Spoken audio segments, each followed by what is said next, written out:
That fateful night, a 2:17 a.m. phone call shattered my world. My son was dead, and a chilling secret about the wife he loved revealed a horrifying truth. She didn't just betray him, she might have driven him to his grave. I'm Edward Marshall, a retired private eye fighting to save my grandson from her vicious schemes. Can I unmask this villain's true face before it's too late? Like, share, and subscribe to join me in uncovering this gripping tale of betrayal and the fight to protect family love. I've had plenty of bad nights in my time. 30 years as a private eye will do that to you. But nothing hit me like that phone call at 2:17 a.m., ripping me out of a dream where I'm fishing with my boy Nathan. My hand fumbles for the phone, heart already hammering like I'm back chasing a crook. "Mr. Marshall Mercy Hospital," the voice says, steady but heavy. "Your son Nathan's been admitted with a suspected brain aneurysm. Come now." I don't remember hanging up. I'm out the door in my pajamas coat, thrown on, driving like a bat out of hell through the dark Boston suburbs. Nathan, my only kid, 35, sharp as a tack, a damn fine lawyer, and the best dad to his 8-year-old Liam. A brain aneurysm. No way. Not my Nathan. The hospital's a cold blur, all white walls and antiseptic sting. I give my name at the desk, hands shaking, and a doctor pulls me aside. "Mr. Marshall." "I'm sorry," he says, eyes heavy. "Massive aneurysm. No warning. We tried, but Nathan's gone. Gone." The word slams into me like a fist. My knees buckle, and I grab a chair to keep from hitting the floor. Nathan, the kid who begged for my old PI stories, who grew up to be a better man than me, gone. I'm 62, damn it. Parents don't bury their kids. It's not the way it's supposed to go. I'm sitting there trying to breathe when I think of Liam, my grandson, with Nathan's eyes and that shy grin. I'd called his school on the way, got his teacher to send him to his buddy's house. I needed to keep him safe. Give him one more normal morning before I figure out how to tell him his world's broken. Where the hell is Vanessa, Nathan's wife? She should be here taking care of her kid, right? It's almost noon when she finally shows up, strutting in with designer sunglasses, nails polished like they cost more than my rent, tapping her phone like she's booking a vacation. "Traffic was a nightmare," she mutters, not even looking at me. "Had to find someone to watch Liam." I bite my tongue hard. I handled Liam's arrangements while she was God knows where. Typical Vanessa, always more about looking good than being a mom. Nathan used to drop hints how she'd leave the parenting to him or me, but I never pushed. Now it's hitting me like a ton of bricks. "Vanessa," I say, keeping my voice steady. "Nathan's gone." I watch her waiting for something real, tears a crack in that perfect mask. Her lips make this little O like she's practicing for a damn movie. Her hand drifts to her throat, a move so staged I can almost hear the script. "But he was fine last night," she says, voice catching just enough to fool someone who hasn't spent years spotting liars. "We had dinner, he was working late. I didn't even say goodnight." For a second I think I see a flicker of regret, but it's gone, replaced by something colder. Calculation, maybe. Or relief. I've seen enough fakes in my day to know one when I'm staring at it, and Vanessa's playing a part. She steps away, whispering into her phone, holding it with her left hand, a nervous tell I've seen in 100 guilty spouses. Who's she talking to when her husband's just died? Why's she not falling apart like I am? My PI instincts are screaming. Something's wrong. Hours crawl by paperwork decisions about Nathan's body stuff that rips my heart out. Vanessa's barely there, dodging questions, letting me deal with the heavy stuff. "Let's just get this over with, Edward," she says at one point, her voice sharp like I'm inconveniencing her. I'm too raw to call her out, but I'm watching. Every move, every word. By evening I'm drained, but I've got to pick up Liam. He's at his friend's house, sitting on the couch, clutching his stuffed dinosaur, looking so small it hurts. "Grandpa Ed," he says, voice trembling. "Is Dad okay?" I kneel down, pulling him into a hug, his little shoulders shaking against me. "I'm so sorry, buddy," I whisper. "Your dad got real sick, and he didn't make it. He loved you so much. Said he was going to take you fishing next week, remember?" Liam nods, tears soaking my shirt, and I hold him tighter. "I'm here, okay? I'm not going anywhere." Vanessa didn't call him, didn't show up to hold his hand. That's when it sinks in. Nathan was Liam's everything, and Vanessa's already acting like she's checked out. Driving Liam to my place for the night. I can't shake Vanessa's dry eyes. Those hushed phone calls, the way she held that phone like a shield. My old PI brain's kicking in, piecing it together. I've seen liars, cheaters, you name it. Vanessa's got all the tells too polished, too controlled, too damn distant. I don't know what she's hiding, but I'm gonna find out. Nathan's gone, and it's killing me. But Liam's still here. If Vanessa's up to something, she's about to meet a side of this old dog she didn't expect. I slip my hand into my pocket, feeling Nathan's pocket watch the one he gave me when Liam was born. "Time is love," it says, etched on the back. His words, his heart. I grip it tight, like it's all I've got left of him. Whatever Vanessa's playing at, I'm not letting her hurt Liam. Not on my watch. The day of Nathan's funeral felt like walking through quicksand. Every step heavier than the last, my chest tight, like someone sitting on it. I'm Edward Marshall, 62, a retired PI who thought he'd seen it all until I had to bury my only son. It's been 3 days since that goddamn 2:17 a.m. call from Mercy Hospital telling me Nathan was gone. A brain aneurysm out of nowhere snatched him away at 35. My boy, the lawyer, with a heart bigger than his ego, the dad who'd do anything for his kid Liam. I'm still reeling, trying to hold it together for Liam, my 8-year-old grandson, who's now stuck with me as his anchor in this mess. We're at St. Mary's Church, the same place Nathan got married 10 years ago. The pews are packed. Friends, colleagues, clients Nathan helped at his law firm. I'm sitting in the front row, Liam next to me, his little hands clutching that stuffed dinosaur like it's the only thing keeping him grounded. His eyes are red, his face blotchy from crying, and every now and then his shoulders shake like he's trying to hold it in. Vanessa, Nathan's widow, is on my other side, playing the part of the grieving widow to a T. She's decked out in a black dress that probably cost more than my car, her hair styled, just so dabbing at her eyes, with a monogrammed handkerchief. But I'm watching her, and I'm not buying it. I've spent decades spotting liars, and Vanessa's performance is Oscar-worthy, but hollow as hell. She leans against me every time someone important walks by, some big-shot client or a partner from Nathan's firm, like we're this united front of grief. Nathan would have loved this turnout. She murmurs, her voice soft and practiced, but her grip on my arm is light, ready to pull back the second the crowd thins.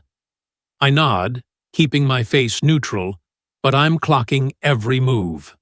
The way her eyes scan the room, sizing up who's who, like she's working a networking event instead of burying her husband. The way her tone shifts warm and teary for the rich folks flat and dismissive for Nathan's old high school buddies. It's like she's got a script switching characters depending on the audience. My PI brain's buzzing, same as it did at the hospital when she showed up late, more worried about her phone than her kid. Liam tugs at my sleeve, his voice barely a whisper. Grandpa Ed is Dad really in that box? He's staring at the casket, his eyes wide like he's hoping it's all a bad dream.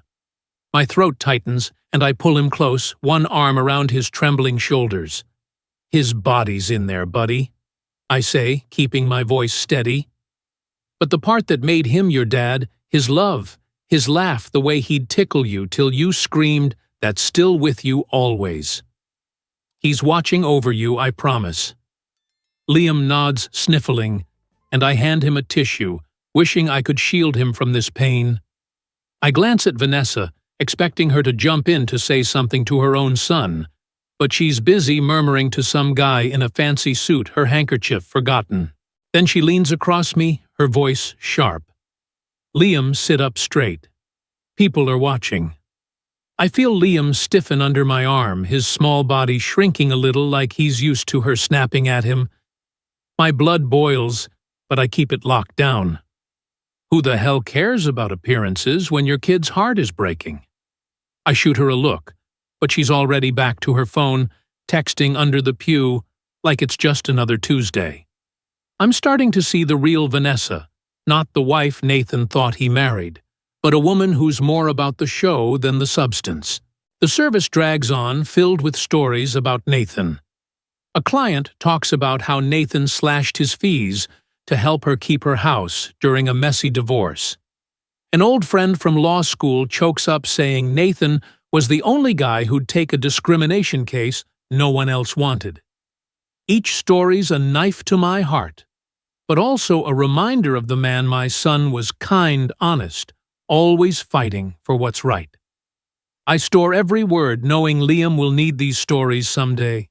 Something to hold on to when the pain fades, but the love doesn't. Then I notice him, Richard Vaughn, Nathan's real estate investment partner. I've met him once or twice, slick guy, always in a suit that screams money. He's standing near the back, but when he approaches Vanessa to offer condolences, there's something off. The way his hand lingers on her arm, the way she tilts her head just a fraction too close, smiling a little too warmly for a widow. It's subtle, but I've spent years reading body language, and this ain't professional courtesy. My gut twists. This is no grieving widow, and Richard's no innocent colleague. Who is this guy to her? And why's she cozying up to him at her husband's funeral? I'm pulled out of my thoughts when Liam whispers again, "Grandpa, do you think Dad's mad? I didn't say goodbye." His voice cracks, and it's like someone's squeezing my heart. "No way, buddy," I say, pulling him closer. "Your dad knew you loved him. He'd be so proud of how strong you're being right now." I glance at Vanessa, hoping she'll step up, be a mom for once, but she's already moved on, chatting with another suit, her sunglasses back on like a shield. I'm fuming, but I keep it together for Liam. This kid's lost his dad, and his mom's acting like he's an inconvenience. As the mourners file out, Richard approaches us again, his face all solemn. "Edward, I'm so sorry," he says, his handshake, quick eyes not quite meeting mine. Nathan was one of a kind. His voice is smooth, but there's a hollowness to it, like he's reading off a cue card. Vanessa's hand brushes his arm as she nods along, and I catch it, a flicker of something between them, too familiar for just business partners. My old PI instincts are screaming louder now. I've tailed enough cheating spouses to know that look, that touch. Something's going on here, and I'm not about to let it slide. The reception's a blur of handshakes and condolences, but I'm only half there. My eyes keep drifting to Vanessa, who's working the room like it's a cocktail party, her smile switching on and off depending on who she's talking to. Liam's curled up next to me, his dinosaur tucked under his chin, and I keep my arm around him, shielding him from the noise. "You okay, buddy?" I ask softly. He nods, but his eyes are distant, like he's carrying a weight no kid should have to. Vanessa doesn't check on him once. Not a hug, not a word. Just more phone calls, more whispers with Richard in the corner. By the time we leave the church, I'm exhausted, but my mind's racing. Vanessa's act is too perfect, too calculated, and that moment with Richard keeps replaying in my head. I've seen enough in my career to know when someone's hiding something, and Vanessa's got secrets written all over her. I think back to the hospital, her dry eyes, those hushed calls. Now this. My son's barely in the ground, and she's already playing some kind of game. I don't know what it is yet, but I'm damn sure going to find out. I slip my hand into my pocket, feeling Nathan's pocket watch the one he gave me when Liam was born, etched with "Time is Love." It's like he's still here reminding me what matters. Liam's asleep in the car as I drive us home, his little face finally peaceful. I glance at him, then at the watch, and make a promise to Nathan. Whatever Vanessa's up to, I'll protect Liam. She might think she's got everyone fooled, but she doesn't know who she's dealing with. This old PI's got a few tricks left, and I'm just getting started. You ever get to a point where you're done being the punching bag and ready to throw a few punches of your own? That's me, Bob Harrison, 68 years old, sitting in my Chicago villa. My blood boiling, but my head clearer than it's been in days. My daughter-in-law Claire tried to poison me at my retirement party, and my son Ethan is neck-deep in her scheme. Ellen Claire's mom ended up in the hospital after drinking the spiked wine meant for me. I found a bug in my living room caught Claire hiring a thug to tail me, and learned from my private investigator Laura that they're drowning in $100,000 of debt. Worse, Ethan's been paying a shrink, Dr. Larson, to build a case to call me incompetent, and Claire took out a $500 life insurance policy on me, calling me a stubborn old man in texts. They're pushing me toward a nursing home, Golden Haven, thinking they can lock me up and grab my money. I've got their voices on tape and cameras all over my house now. But the hurt the hurt of Ethan betraying me, it's like a weight I can't shake. Still, I'm not going down without a fight. It's time to turn their game against them.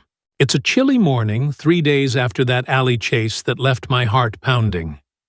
I'm in my study, sipping coffee, staring at Susan's rose garden through the window.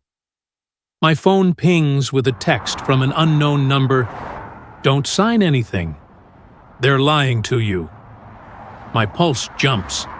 Who the hell is this? It's got to be someone close. Someone who knows what Claire and Ethan are up to. Could it be Ellen?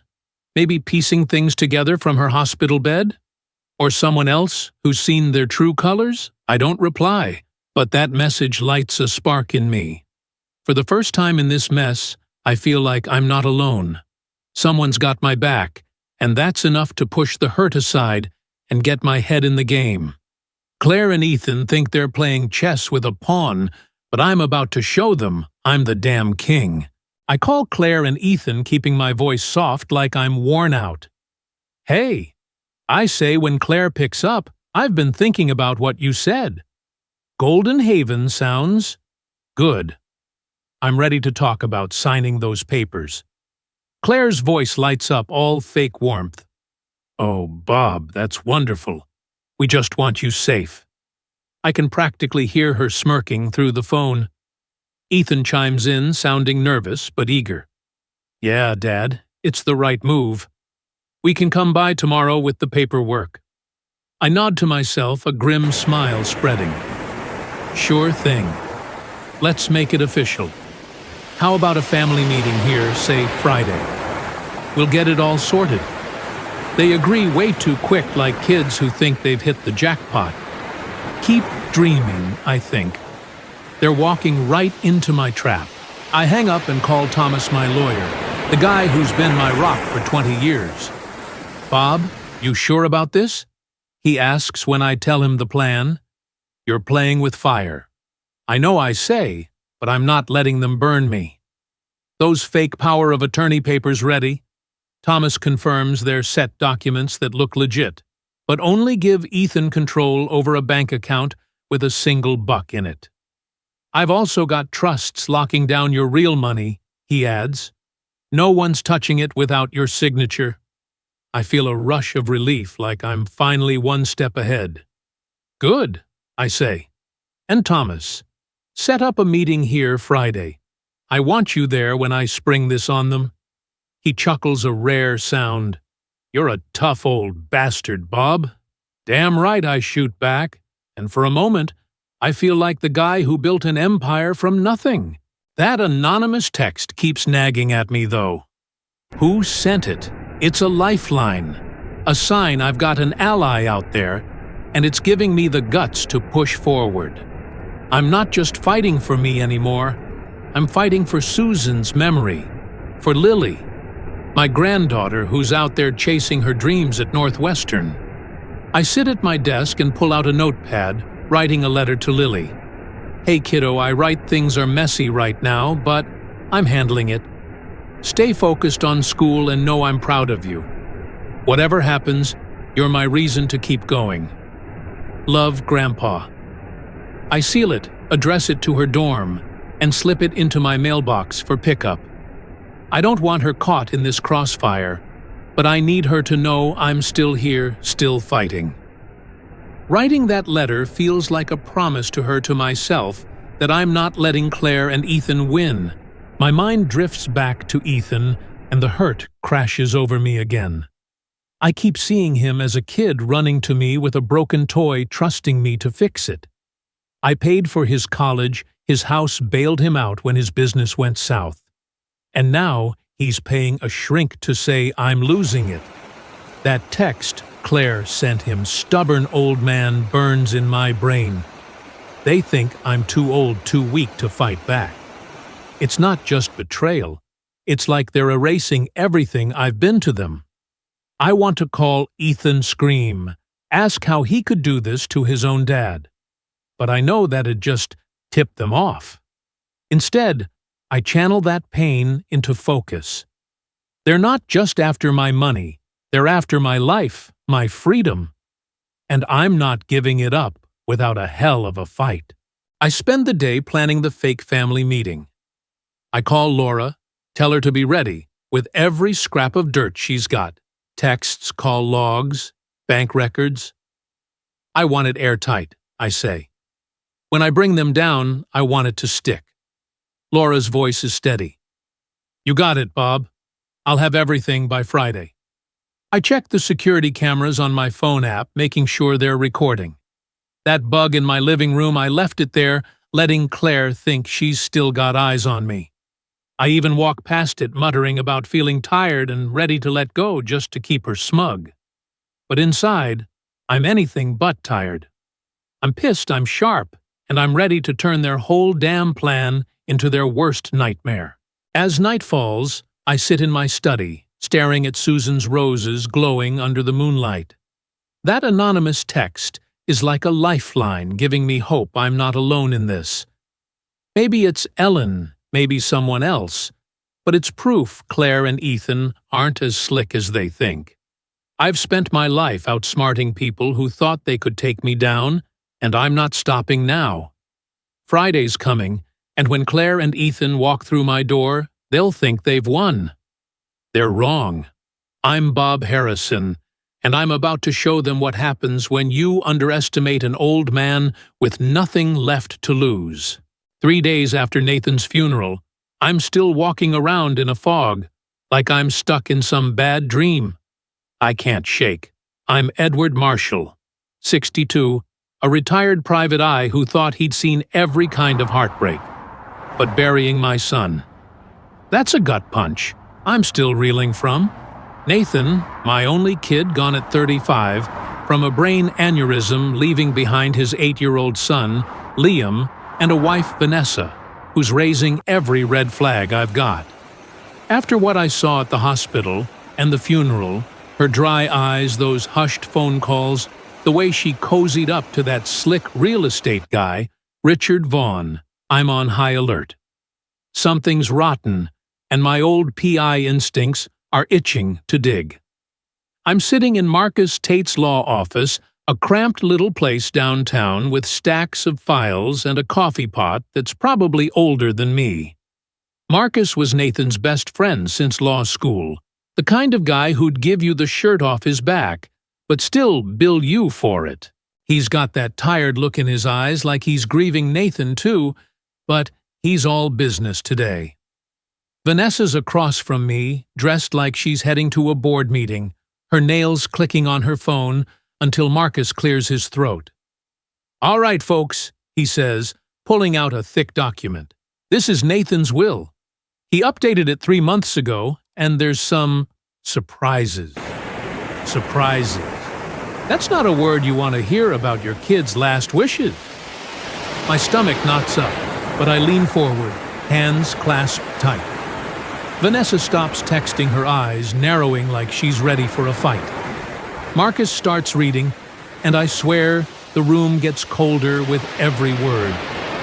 Nathan bequeaths the family home at 42 Oakwood Drive, his Mercedes sedan, his Jeep, and his personal First National Bank account to his father, Edward Marshall. I blink hard. The house, the cars. A bank account I didn't even know about. My head's spinning, but Marcus keeps going. To his wife, Vanessa Langley, Nathan leaves the vacation home in Maine, his Meridian Partners investment portfolio, and a life insurance policy of $500,000. Vanessa's face goes from smug to furious in half a second. Her nails dig into the armrests, and she leans forward like she's about to lunge across the desk. "That's impossible." She snaps, her voice sharp enough to cut glass. "The house is ours, marital property. We bought it together." Marcus doesn't flinch. He slides a stack of papers across the desk, calm as you please. "Actually, Vanessa, the house was purchased in Nathan's name before your marriage, never converted to joint property. Here's the deed, the mortgage docs. All of it." He taps the papers, and I catch a glimpse Nathan's signature clear as day. Vanessa's mouth opens, then closes like a fish out of water.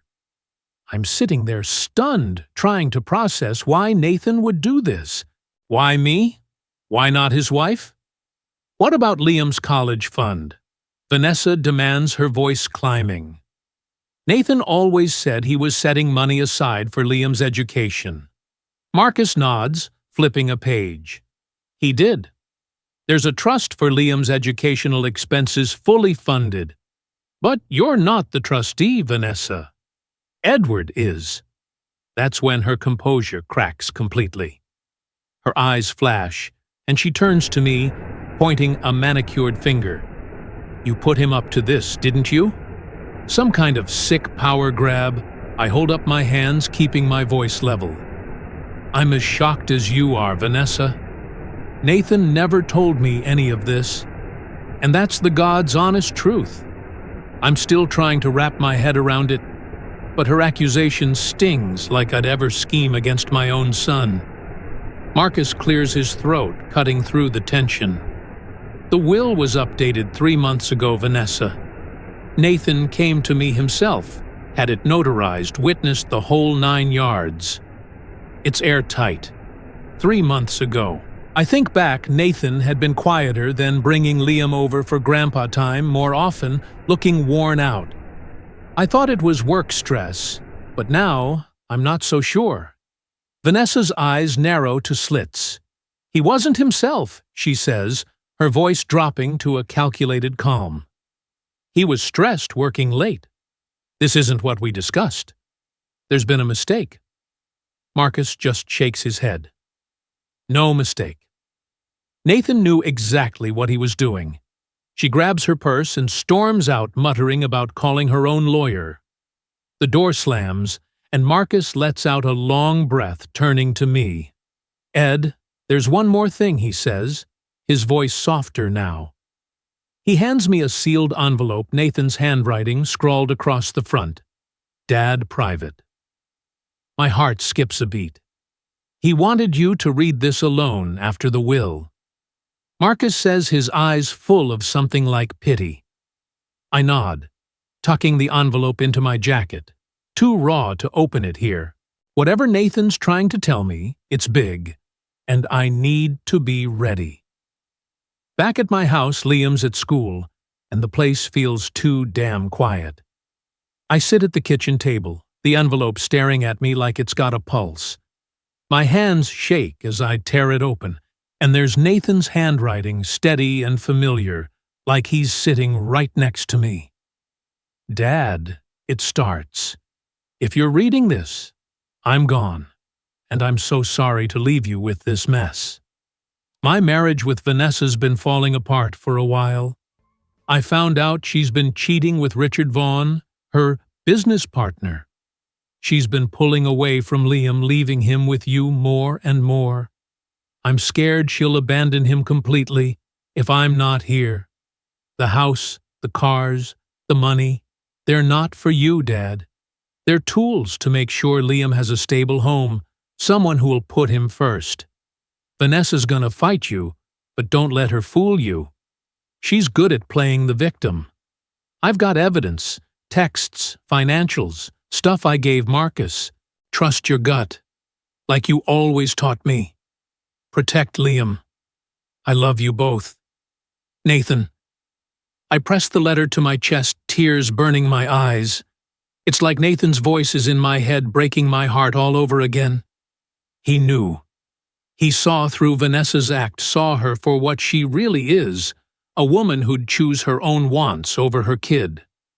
The cheating, the way she's been neglecting Liam, it all clicks.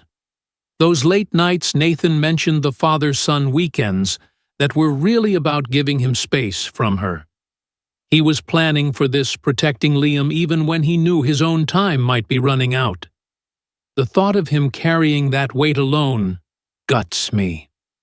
I should have seen it, should have pushed harder when he looked so damn tired. But there's no time for regrets. Nathan trusted me, and I'll be damned if I let him down. Vanessa's already showing her true colors, her tantrum in Marcus's office, accusing me like I'm some scheming old man. She's not just grieving wrong. She's playing a game, and Liam's caught in the middle. I think of her at the funeral, snapping at him to sit up straight, cozying up to Richard while her kid cried. Now, this will cutting her out of the big stuff. She's not going to take it lying down, and I'm not naive enough to think she'll play fair. I slipped Nathan's letter into my pocket, right next to his pocket. Watch the one he gave me when Liam was born, etched with time is love. It's like he's still here guiding me. I'm not just a grieving dad anymore. I'm Liam's shield, his last line of defense. Vanessa might think she's got the upper hand, but she doesn't know who she's up against. I've spent my life sniffing out liars, and I'm just getting started. What evidence did Nathan leave with Marcus? What else was he hiding about Vanessa? I don't know yet, but I'm gonna find out. For Nathan. For Liam. For the family we've still got left. I'm Edward Marshall, 62. A retired private eye who's been through hell and back since losing my son Nathan to a brain aneurysm 2 weeks ago. His death hit me like a freight train, but it's the secrets he left behind that are keeping me up at night. Nathan's will gave me his house cars and bank account, cutting out his wife Vanessa, who's been showing her true colors, cold, calculating, and more interested in her boyfriend Richard Vaughn than her own kid Liam. After catching her on camera, ditching Liam with a babysitter, and trying to strong-arm me into signing over the house, I'm building a case. Nathan's letter warned me she's trouble, and now I'm digging deeper, using every PI trick I know to protect my grandson. But nothing could have prepared me for what I found next. It's a gray Tuesday morning, and I'm sitting in my old pickup nursing a coffee that tastes like motor oil when Marcus Tate, Nathan's lawyer and best friend, calls. "Ed, I've got something you need to see," he says, voice low, like he's passing state secrets. Nathan left a package with me, documents, some digital stuff. I'm sending it over by courier. Don't open it where anyone can see. My gut twists. More secrets. I'm already on edge from Vanessa's threats, her slick little deal to trade the house for access to Liam. What else did Nathan know that he didn't tell me? The package arrives by noon, a plain manila envelope with Nathan's handwriting on it. For Dad, private. I wait until Liam's at school and I'm alone in the house. Nathan's house, now mine. My hands shake as I tear it open, spilling out a stack of papers and a small USB drive. I start with the paper's printouts of text messages between Vanessa and someone labeled RV in her phone. Richard Vaughn. I scan the dates going back 8 months long before Nathan's death. My heart pounds as I read. Vanessa. How long do we keep this up? I'm tired of playing house. Richard, patience, babe. Nathan's got everything tied up. Need to get the financials sorted first. Vanessa, Liam's the complication. Always whining. My blood runs cold. Liam, a complication. That sweet kid who just lost his dad, who clutches his dinosaur like a lifeline. I'm seeing red, but I keep reading. Another text. 2 months ago, Vanessa. The Cayman deal's perfect. Fresh start. Richard, few more months. It'll all fall into place. I set the papers down, my hands trembling. This isn't just an affair. Vanessa was planning to bail on Nathan, maybe on Liam too, and she's been playing the long game for money. The house, the investments Nathan must have caught on, changed his will to block her. But there's more in the envelope, and I'm not sure I'm ready for it. I grab my laptop plug in the USB and see a single audio file. Dad, listen now. My throat tightens. It's Nathan's voice waiting for me across the grave. Before I hit play, I need something to ground me. I pull out Nathan's pocket watch, the one he gave me when Liam was born, etched with "Time is Love." I'm fumbling with it, nervous, when I notice the back feels loose. I pry it open, and there it is. A tiny slot, custom-made, holding another USB drive.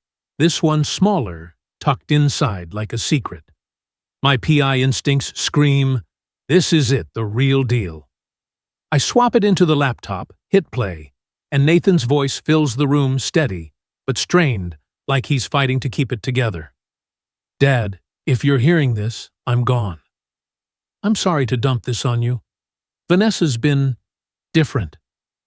I found out about her and Richard Vaughn almost a year ago. She knows I've got a heart condition, nothing major.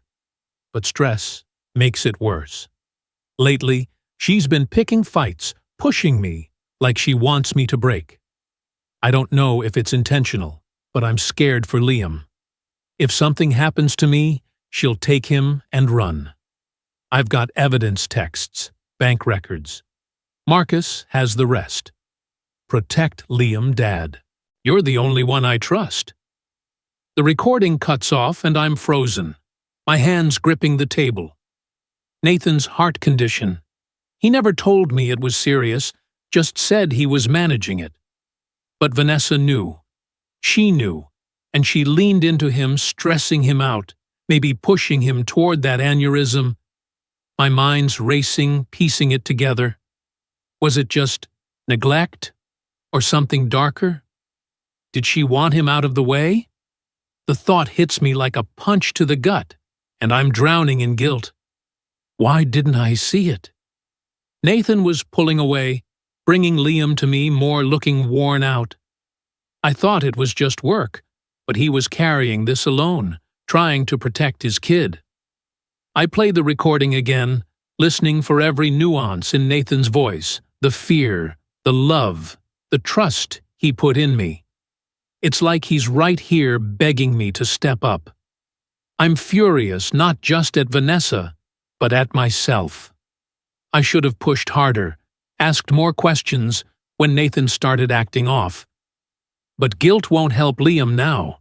I think of his little face, the way he said, Vanessa told him not to bug her, 'cause she's trying to be happy. That kid's been through enough, and I'll be damned if I let her hurt him more.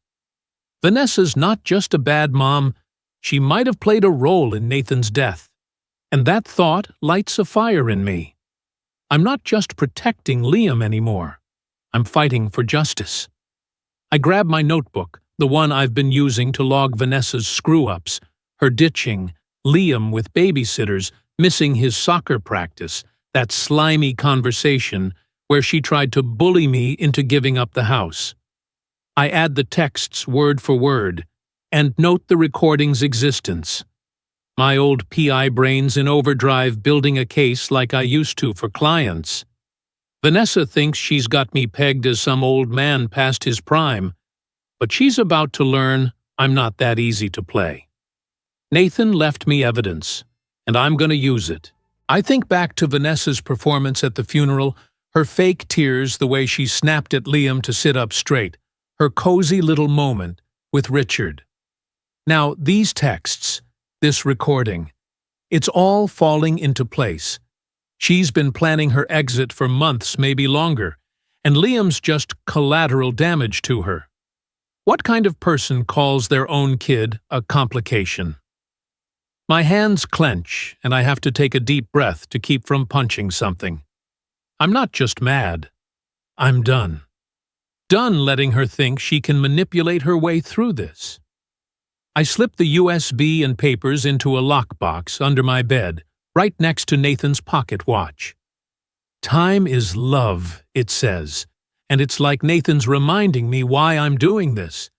Liam's at school right now, probably doodling in his notebook, trying to be the big boy Vanessa wants. I picture his worried eyes, the way he lights up when I take him to soccer. That kid deserves better than a mom who sees him as a problem. Vanessa might have pushed Nathan to his breaking point, but she's not getting Liam. Not while I'm still breathing. What's next? I don't know what other evidence Nathan left with Marcus, but I'm betting it's a bombshell. Vanessa's already shown she'll play dirty, threatening to cut me off from Liam cozying up to Richard. What's she gonna do when she realizes I'm not backing down? I'm not sure, but I'm ready.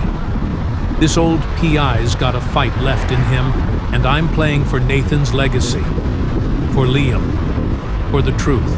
I'm Edward Marshall, 62, a retired private eye who's been through the ringer since my son Nathan died from a brain aneurysm 3 weeks ago. His death broke me, but the secrets he left behind are what's keeping me going.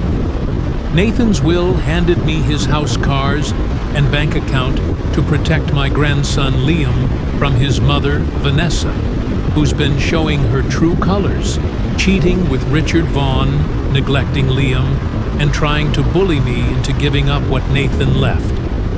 That recording I found in Nathan's pocket watch, where he said Vanessa was stressing him out, maybe even pushing him toward that aneurysm, lit a fire in me. She's not just a bad mom. She might have played a part in my son's death. After catching her on camera, ditching Liam and taping her slimy threats to sign over the house, I'm ready for whatever she throws next. But man, I didn't see this coming. It's a chilly Thursday evening when Vanessa texts me all casual like we're buddies. Edward, let's have dinner. Just us. 7 p.m., the Ivory Room downtown. We need to sort this out for Liam. The Ivory Room's one of those fancy joints with overpriced salads and waiters who act like they're doing you a favor.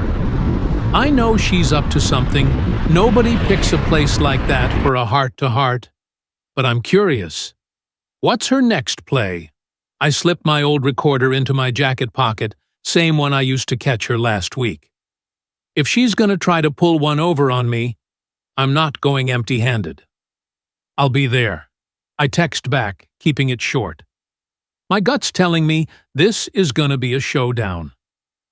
I show up at the restaurant feeling out of place in my old blazer, next to all the suits and cocktail dresses. Vanessa's already there, sitting at a corner table, looking like she stepped out of a magazine. Black dress, subtle makeup, hair, perfect, like she's auditioning for Grieving Widow of the Year.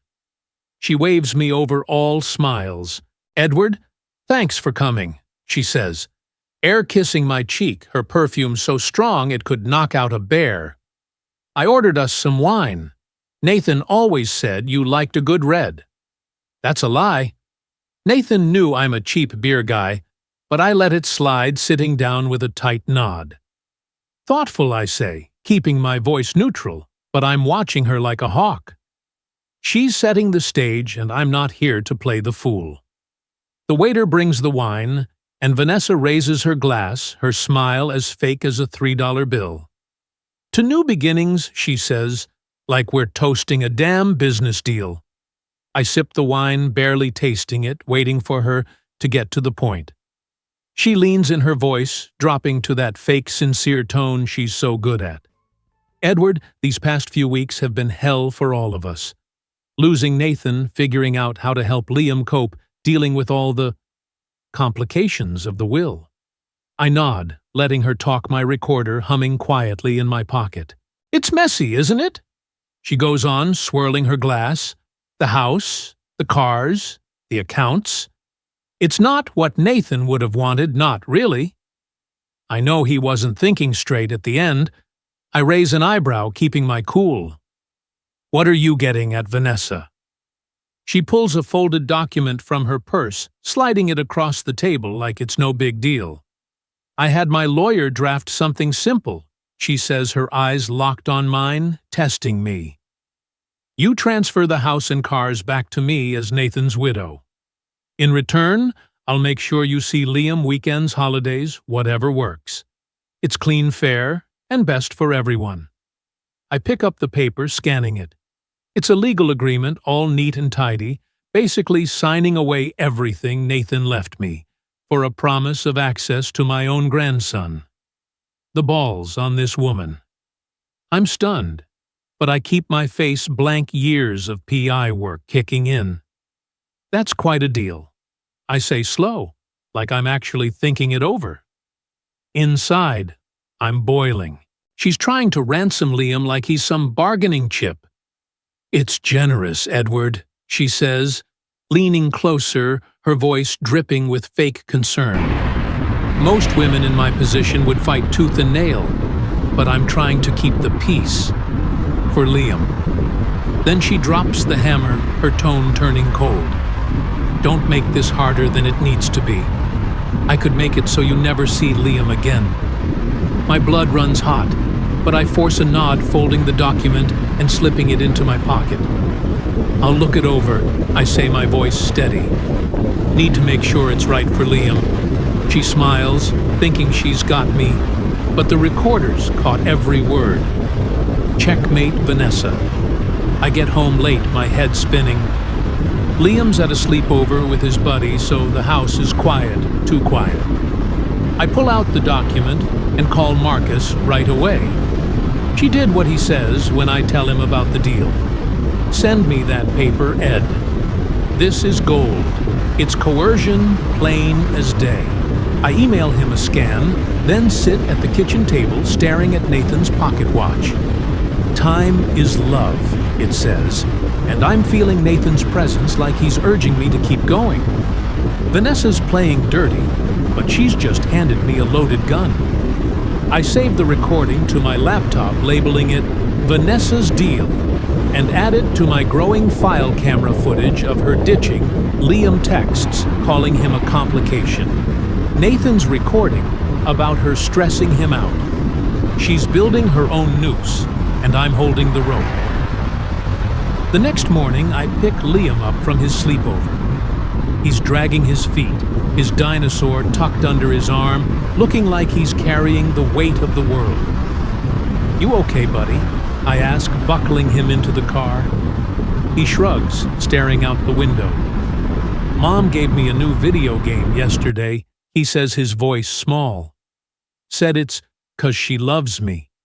But I gotta tell people you're trying to take me away from her. My heart stops.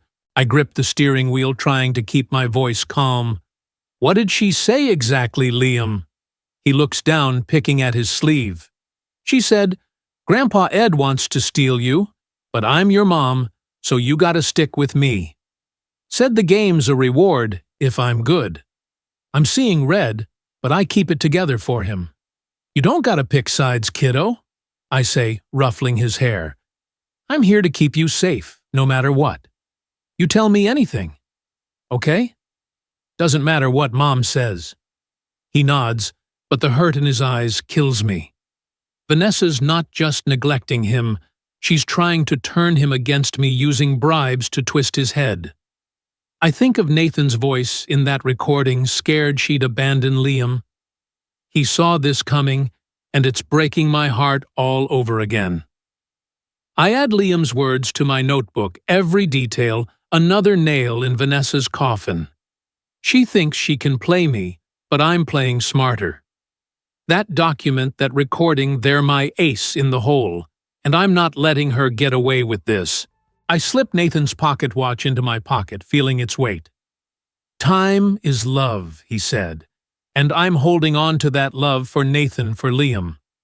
Vanessa's betting I'll fold, but she's about to find out this old PI doesn't back down. What's she gonna do when she realizes I'm turning her own game against her? I don't know, but I'm ready.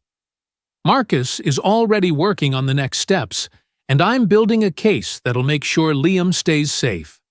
Vanessa's dug her own grave, and I'm not afraid to push her in. I'm Edward Marshall, 62, a retired private eye who's been running on fumes since my son Nathan died from a brain aneurysm a month ago. Losing him was like losing half my heart, but what's kept me going is protecting his boy, my grandson Liam, from his mother Vanessa. She's been showing her true colors, cheating with Richard Vaughn, neglecting Liam, and trying to bully me into signing over the house Nathan left me. That recording I found in Nathan's pocket watch, where he said Vanessa was stressing him out, maybe even pushing him toward his death, hit me like a sledgehammer. Then she handed me a document trying to trade Liam's future for the house, thinking she could play me. I've got her threats on tape texts, calling Liam a complication, and a notebook full of her screw-ups. Now it's time to take this fight to court, and I'm ready to lay it all bare. The morning of the emergency custody hearing, I'm up before dawn, pacing my kitchen, Nathan's pocket watch heavy in my pocket. Time is love, it says, and I'm clinging to that like a lifeline. Marcus Tate, Nathan's best friend and lawyer, filed a petition to get temporary guardianship of Liam, saying Vanessa's neglect is hurting him. I'm nervous as hell. Courts don't just hand kids over to grandpas, especially not 62-year-old ones, but I'm not backing down. Liam's counting on me, and Nathan trusted me to do this. I put on my old Navy suit, the one I wore to Nathan's law school graduation, and head to the courthouse, my stomach in knots. The courtroom's all polished wood and echoes like something out of a TV drama. Marcus is waiting for me, looking sharp but tense, his tie knotted tight. "We've got this, Ed," he says, squeezing my arm. "Judge Carter's fair, but she's tough. Stick to Liam's needs." Across the room, Vanessa's sitting with her lawyer, Gerald Vance, some hotshot in a suit that probably cost more than my truck. Vanessa's dressed like a saint in a modest black dress, a framed photo of Nathan and Liam on the table in front of her, like she's Mother of the Year.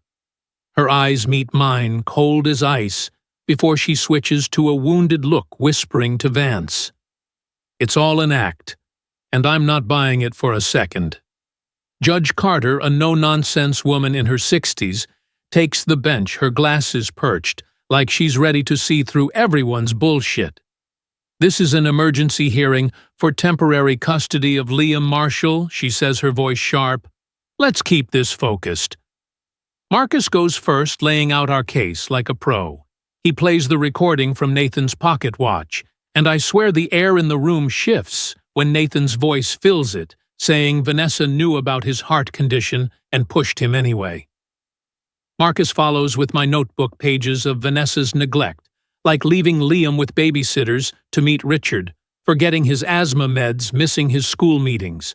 Then he drops the bomb, the recording from the restaurant, where Vanessa threatens to cut me off from Liam if I don't sign over the house. "This is coercion, Your Honor," Marcus says, holding up her deal document. Mrs. Langley prioritizes her own interests over her son's well-being. I'm watching Vanessa, and her mask slips for a second. Her jaw tightens. Her hands clench. But she recovers fast, dabbing her eyes with a tissue, playing the victim. Gerald Vance stands all slick confidence, and I brace myself. "Your Honor," he says, "this is a travesty.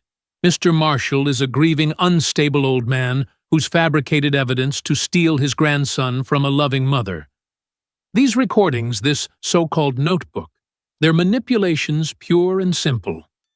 He turns to me, smirking. Edward Marshall is a retired PI with a history of paranoia, twisting facts to fit his narrative. He's trying to tear a child from his mother during her darkest hour. Vanessa lets out a soft sob, right on cue, and I'm gripping my chair to keep from losing it. Loving mother. This woman called Liam a complication in her texts. Vance keeps going, painting Vanessa as a saint, overwhelmed by grief. Mrs. Langley has entrusted Liam to her father-in-law's care 17 times since Nathan's death, a sign of trust, not neglect. She's planning a fresh start for Liam, possibly in a new city, to help him heal. I'm fuming, but I keep my mouth shut, remembering Marcus's advice, let the evidence speak. Then it's my turn. Judge Carter peers over her glasses. Mr. Marshall, tell me why you're seeking custody. I take a deep breath, thinking of Liam's scared eyes, Nathan's voice. Your Honor, I say, my voice steady. I'm not here to take Liam from his mom. I'm here because Liam's hurting. He's anxious, struggling at school, scared of losing more than he already has. Vanessa's been leaving him with strangers, missing his doctor appointments, telling him not to bug her because she's trying to be happy. Nathan left me his house to keep Liam stable, and I'm just trying to do right by my son's wishes. I'm shaking inside, but I keep my eyes on the judge, not Vanessa. I talk about Liam's asthma attack when Vanessa forgot his meds, his tears at the funeral when she snapped at him to sit up straight. He needs someone who puts him first, I say. And right now, that's not happening. Judge Carter nods, scribbling notes, her face unreadable. I sit down, my heart pounding, hoping I've done enough. Then, out of nowhere, the courtroom door opens and Clara Bennett walks in. Clara, Nathan's old law school colleague, a spitfire lawyer with a knack for digging up dirt.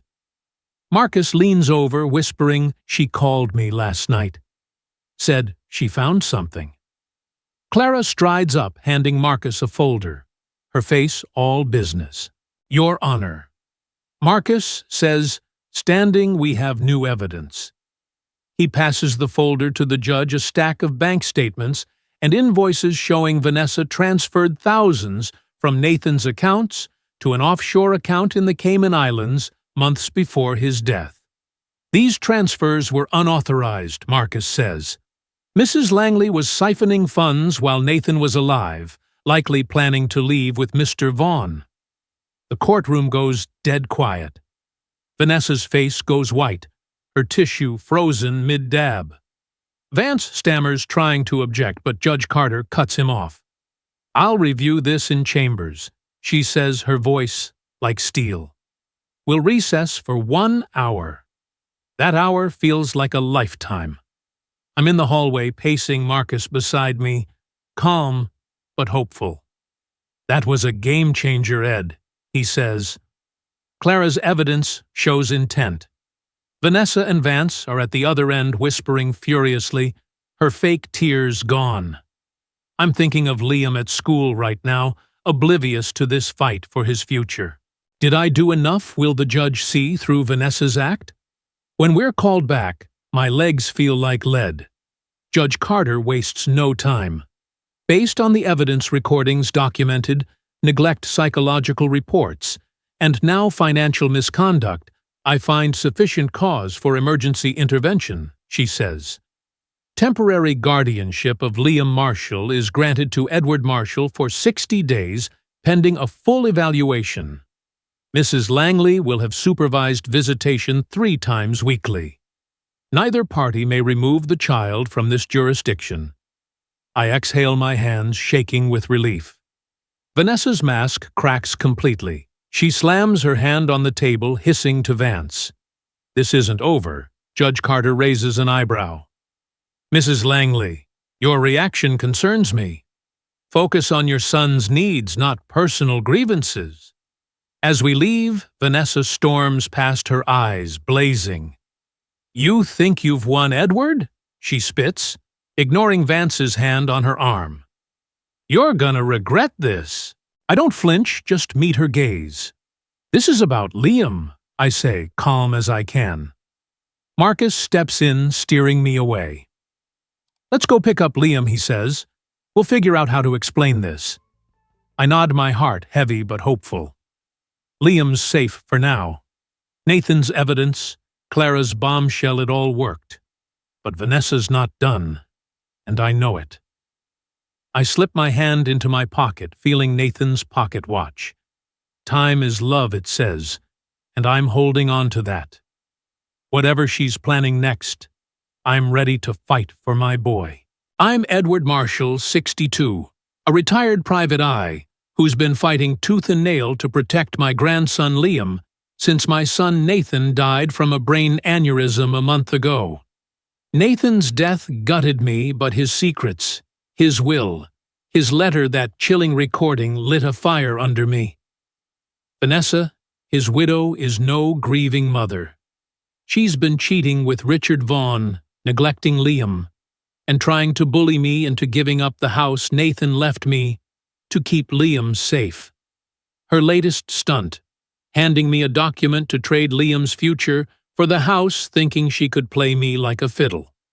I've got her threats on tape texts calling Liam a complication and bank records showing she siphoned money to the Caymans. Yesterday, we won a big one. Judge Carter gave me temporary custody of Liam for 60 days. But Vanessa's not done. Her parting shot in the courtroom.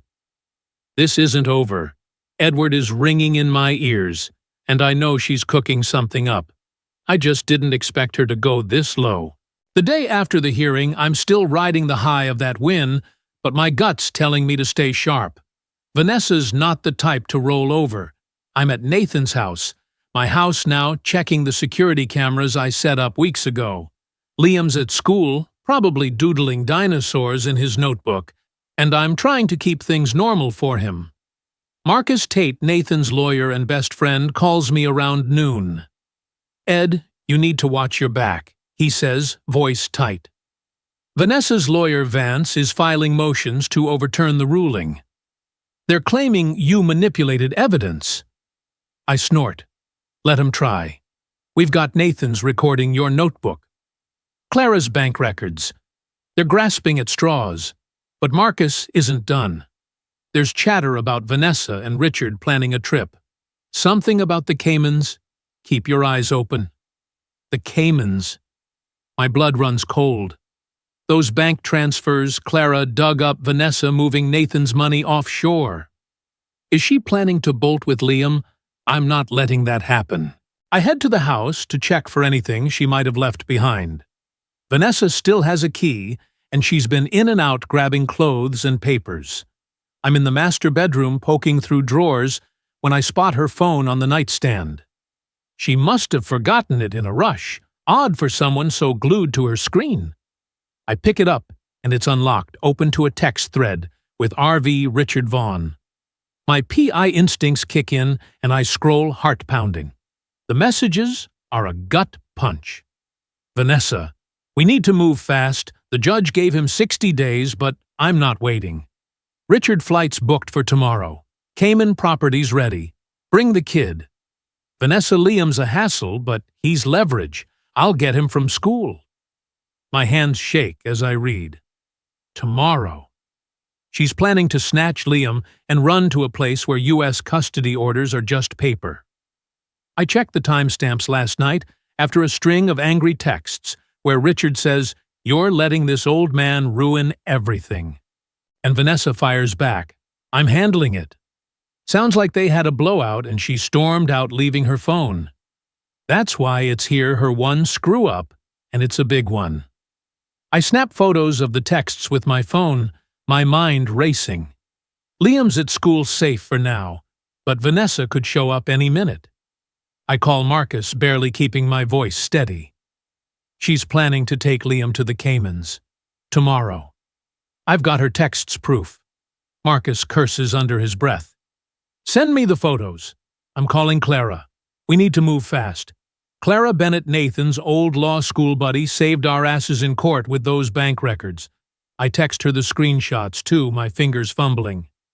Ed, get to the school, Clara texts back. I'm calling a contact at the Boston PD.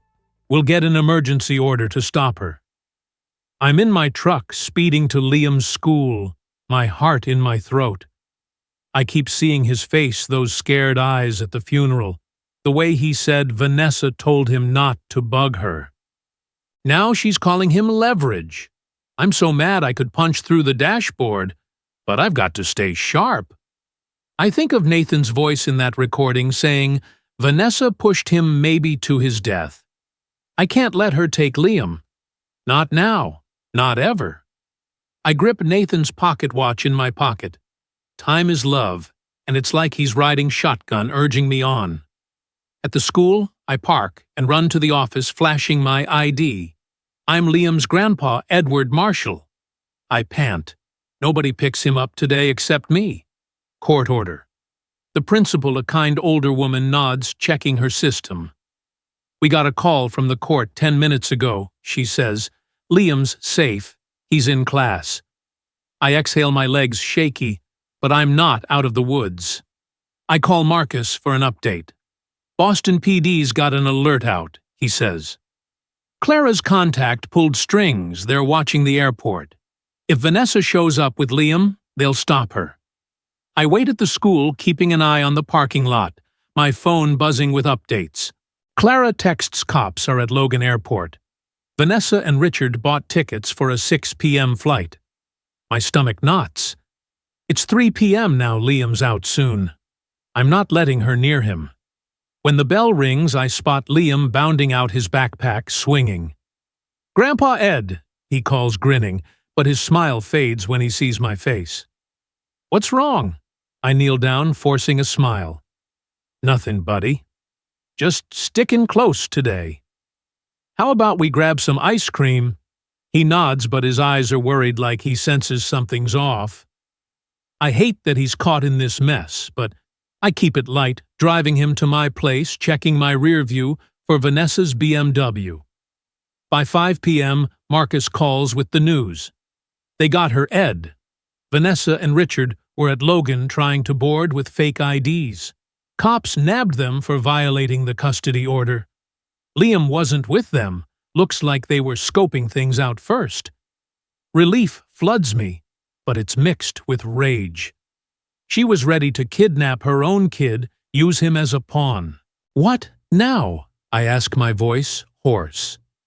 She's detained, Marcus says. This is bad for her case.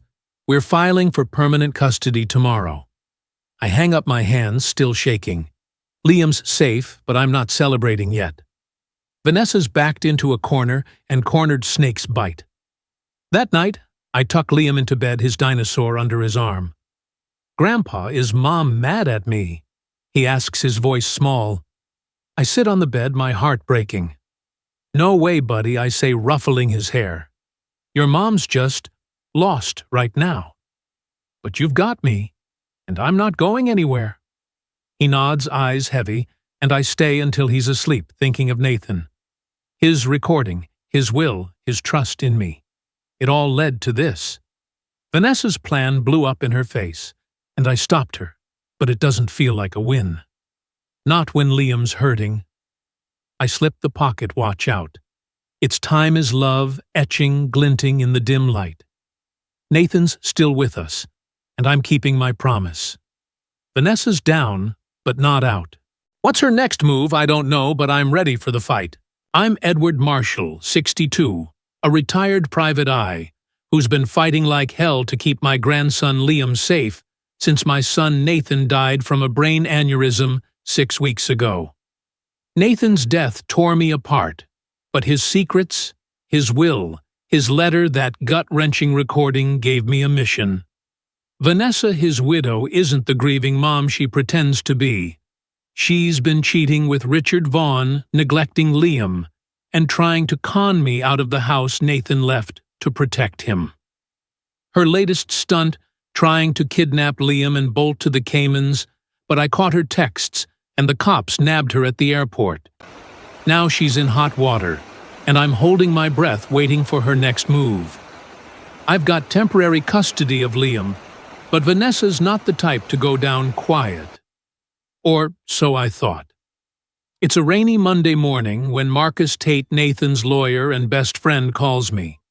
I'm at the kitchen table sipping coffee that tastes like regret while Liam's at school. "Ed, you're not going to believe this," Marcus says, his voice a mix of shock and relief. "Vanessa's lawyer, Gerald Vance, just bailed. Said he's done with her case, too much heat after the airport fiasco. She's signing papers to give up custody of Liam. Full guardianship to you." I nearly dropped my mug. "What? Just like that?" Marcus sighs. "Not quite. She's facing charges for violating the custody order, maybe even fraud for those Cayman transfers.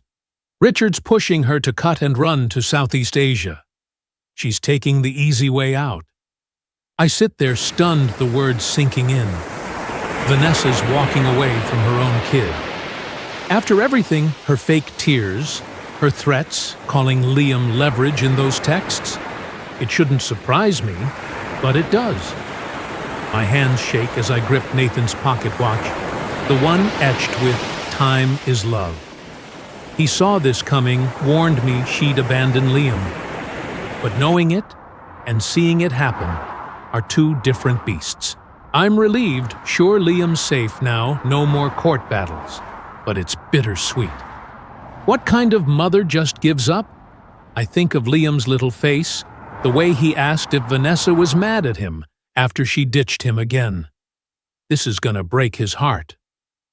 By afternoon, Marcus sends me the signed papers. Vanessa's relinquished all parental rights, except for some vague visitation at your discretion clause, which I know she'll never use. She's already gone hightailing it to Thailand, with Richard probably chasing some new deal. The papers say she'll send support checks, but there's no note, no apology, nothing for Liam. Just a clean break, like he's a loose end she's tying off. I'm so mad I could punch a wall, but there's a part of me that's glad she's out of the picture. Liam deserves better than a mom who sees him as a bargaining chip. That evening, I pick Liam up from school. He's quieter than usual, his dinosaur stuffed under his arm, his backpack dragging like it's full of bricks. "Hey, buddy," I say, forcing a smile as we climb into my truck. "How was school?" He shrugs, staring out the window. "Mom called me today," he says, his voice barely above a whisper. "Said she's going far away. Said I'm better off with you." My heart stops. I pull into a diner parking lot, needing a quiet spot to talk. "What else did she say?" I ask, keeping my voice steady. Liam's eyes fill with tears, and he looks down, picking at his sleeve. "She said she doesn't need me anymore, Grandpa. That I'm too much trouble. Is that true?" I'm gutted, like someone's ripped my insides out. I slide over, pulling him into a hug, his little body shaking against me. "No way, Liam," I say, my voice thick. "You're not trouble. You're the best kid I know. Your mom, she's making her own choices, but that's on her, not you. I'm here and I'm never leaving you. You're stuck with your old grandpa." He sniffles, clinging to me, and I hold him tight, wishing I could take his pain away. "I don't want to go away with Mom," he says, his voice muffled. "I was scared she'd take me somewhere weird. I just want to stay with you." I stroke his hair, my throat burning. "You're staying right here, buddy. We're a team." We sit there in the truck, the rain tapping on the windshield, and I'm wrestling with a storm inside. I'm relieved Vanessa's gone, no more schemes, no more threats. But I'm heartbroken for Liam. He's 8 years old, just lost his dad, and now his mom's walked away, like he's nothing. I think of Nathan's recording, how he feared this exact moment, and it hits me hard. I did what he asked, kept Liam safe, but at what cost? This kid's carrying scars I can't fix. And then there's me. I'm 62 creaky knees, and all taking on a kid full-time. Can I do this? I've got savings the house Nathan's trust fund for Liam. But what if I'm not enough? What if I let him down? I push those doubts aside, focusing on Liam. He's wiping his eyes, trying to be brave, and it's like seeing Nathan in him strong even when it hurts. How about some ice cream, I ask, nodding toward the diner. Chocolate fudge, your favorite. He gives me a small smile, and it's enough to keep me going. Back at home, I tuck him into bed, reading an extra chapter of his favorite dinosaur book. "Grandpa," he says, "as I turn out the light, you're not gonna leave, too." Right, I sit back down, taking his hand. "Not a chance, kiddo. You and me, we're in this for the long haul." He nods, eyes closing, and I stay until his breathing evens out, feeling the weight of that promise. Alone in the living room, I pull out Nathan's pocket watch, running my thumb over "Time is Love." I'm still mad at Vanessa, her coldness, her willingness to ditch her own kid. But I'm starting to see this as Nathan did, a chance to give Liam the stability she never could. I'm old, yeah, but I've got fight left in me. I think of the courtroom, Clara's bank records, the cops stopping Vanessa at the airport. We beat her, not because I'm some hotshot PI, but because Nathan planned for this, and I followed through. Vanessa's gone chasing her new life, but Liam's here safe. What's he gonna feel when he wakes up tomorrow knowing his mom's really gone? I don't know, but I'll be there to help him through it. For Nathan. For love. 3 years ago, I thought my world was over. I'm Edward Marshall, 65, now a retired private eye who's been through the ringer since my son Nathan died from a brain aneurysm. That loss hit me like a Mack truck, but it was Nathan's secrets, his will, his letter, that gut punch recording, that gave me a reason to keep going. Vanessa, his widow, turned out to be every bit as bad as he feared, cheating with Richard Vaughn, neglecting our grandson Liam, trying to con me out of the house Nathan left to keep him safe. I fought like hell, caught her threats. On tape, stopped her from kidnapping Liam to the Caymans, and won custody when she bailed for Thailand with Richard. Now, it's just me and Liam building a life from the ashes. It ain't what I planned at 65, but damn if it doesn't feel right. It's a crisp fall afternoon, and I'm in the backyard of Nathan's house. Our house now raking leaves, while Liam, 11 years old and growing like a weed, comes tearing through the front door. "Grandpa Ed," he hollers, waving a script like it's a winning lottery ticket. I got the lead in the school play George Gibbs in our town. His grin's so big, it lights up the whole damn yard, and I can't help but laugh, dropping the rake to pull him into a hug. "That's my boy," I say, ruffling his hair. "Your dad played George Gibbs back in 8th grade, you know. He'd be over the moon." Liam's eyes widen. "Really, Ms. Larson said Dad was a star. Did you see him?" I nod, chuckling.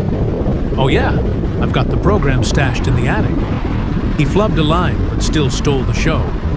We sit on the porch, and Liam's rattling on about rehearsals, his energy infectious. It's hard to believe this is the same kid who 3 years ago was curled up in my truck crying because his mom said he was too much trouble. Vanessa's gone, now vanished to Thailand, with Richard sending support checks, but no letters, no calls. Liam doesn't talk about her much anymore, and I don't push. He's thriving, straight A's, a tight group of friends even joined the soccer team. But I see Nathan in him every day, that same stubborn streak, that heart bigger than Boston Harbor. It's like Nathan's still here, living through his boy. Later, we head to the backyard to tend our memorial garden, a patch of roses and wildflowers Nathan loved, with a stone bench we built together. Liam's kneeling in the dirt, patting soil around a new rose bush when he looks up. "Grandpa, you think Dad's watching my play?" His voice is soft, hopeful, and it catches me off guard. I set down my trowel sitting on the bench. You bet he is, buddy. I say, my throat tight. He's got the best seat in the house, cheering louder than anyone. Liam smiles, placing Nathan's pocket watch, the one etched with "Time is Love," on the bench, where it catches the last rays of sunlight. It's our ritual, a way to keep Nathan close. That night, after Liam's asleep, I'm in Nathan's old study.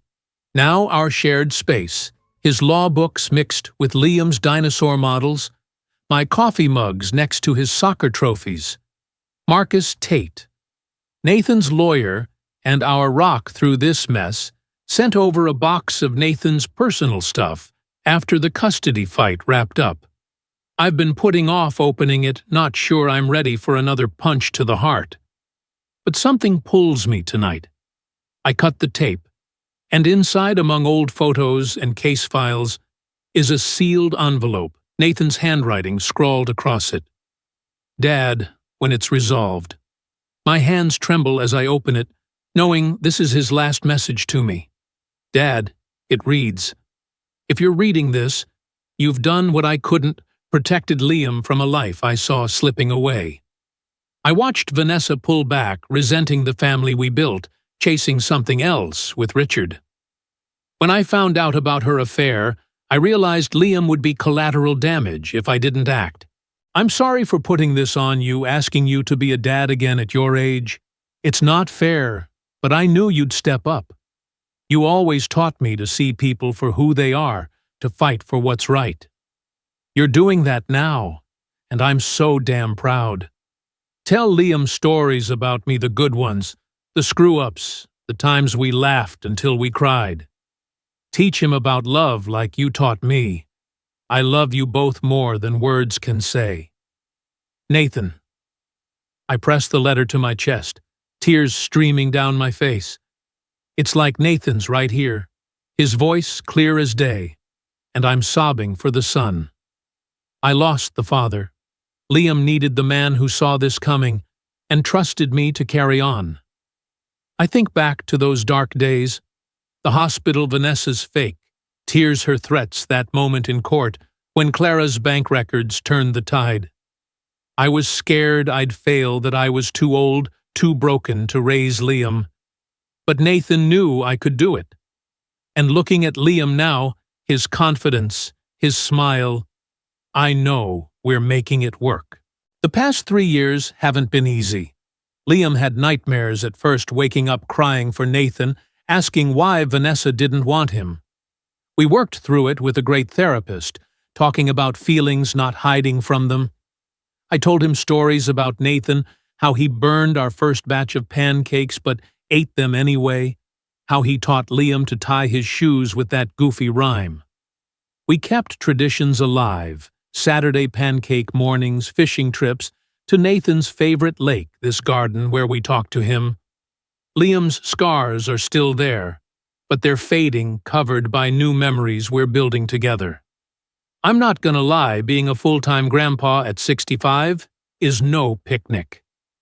My knees creak, and I'm not as quick as I used to be. Sometimes I lie awake worrying if I've got enough years left to see Liam through high school, college life. But then I see him out there kicking a soccer ball or practicing his lines, and I know I'm exactly where I'm supposed to be. I've even started dipping my toes back into life, joined a community theater group, where Liam takes acting classes, met a nice widow who laughs at my bad jokes. Nothing serious, but it's a reminder that life keeps moving, even after it breaks you.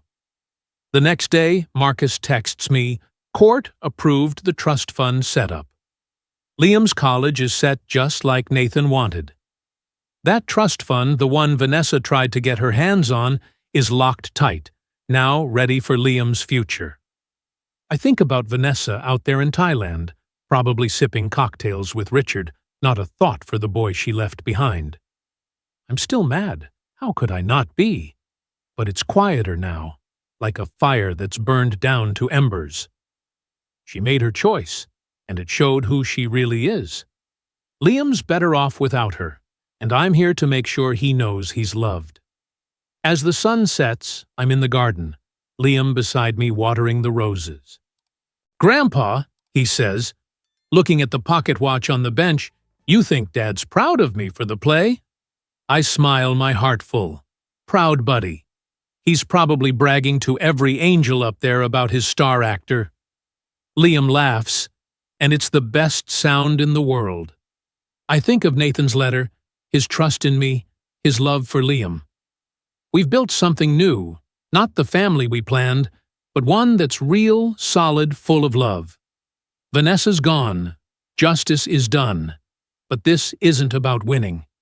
It's about Liam, about keeping Nathan's love alive. I pick up the pocket watch, its time is love etching warm in my hand, and I know we're gonna be okay.